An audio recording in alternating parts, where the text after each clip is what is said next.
हाँ जी, बिल्कुल, हम इस टाइम मौजूद हैं यहाँ पर निजी अस्पताल में एक डिलीवरी केस होने जाता है, तो उसके बाद वहाँ पर डिलीवरी के दौरान मुबैना गफ़लत की डॉक्टर की जो वहाँ पर वजूहात सामने आई हैं।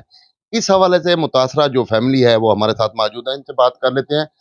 जी, आप बताएँगे तो आप किस तरह वहाँ पे अस्पताल में गए, वहाँ कैसे एडमिट हुए, किस टाइम गए और ये जो हादसा पेश आया, मुबैना तौर पर जो डॉक्टर की गफ़लत है, उसमें आप क्या कहना चाहेंगे?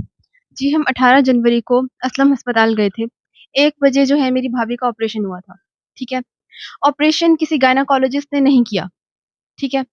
इसके बाद जब इन्हें शिफ्ट किया गया रूम में, इनकी हालत देखने के लिए कोई भी नहीं आया। कोई स्टाफ नहीं आया, कोई डॉक्टर नहीं आया, ठीक है?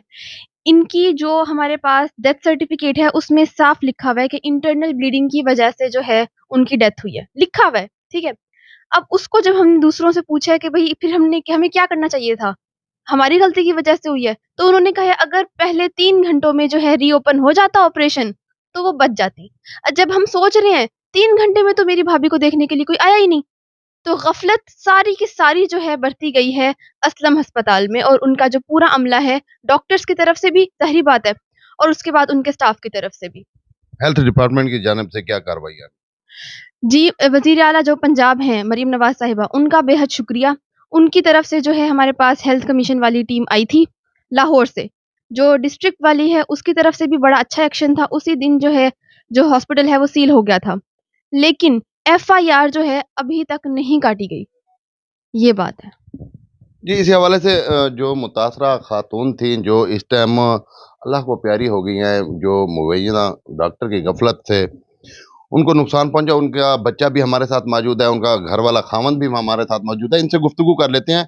जी, आप क्या कहते हैं इस बारे में डॉक्टरों की कहाँ पर गफ़लत और कहाँ पर नेग्लिजेंस देख रहे हैं आप? इस पूरे सिनेरियो के अंदर मुझे जो डॉक्टरों की गफ़लत नज़र आई है कि पहले 5 से 6 घंटे हमें कोई देखने के लिए नहीं आया। हमने डॉक्टर ग़ुलाम अमजद को जब बुलाने की कोशिश की है कि अगर उन्होंने ऑपरेशन किया तो आए चेक करें आप।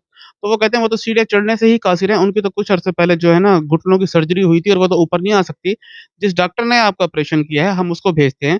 तो थोड़ी देर तकरीबन शाम को 6 से 7 बजे जब हालत काफ़ी ज़्यादा ख़राब हो रही थी, तो उस वक़्त डॉक्टर अमजद साहब और उनके बेटे आए हैं।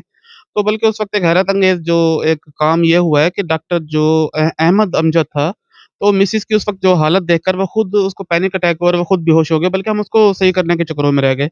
तो इन्होंने जो सबसे बड़ी ज़्यादती की है इस पूरे मामले में, हमें हक़ाइक़ नहीं बताए, कि अगर वो लोग हमें हक़ाइक़ बताते तो शायद कि हमारी जो मेरी जो वाइफ़ थी, उनकी शायद कि ज़िंदगी बच सकती, क्योंकि जब हमने बाद में हमें मालूम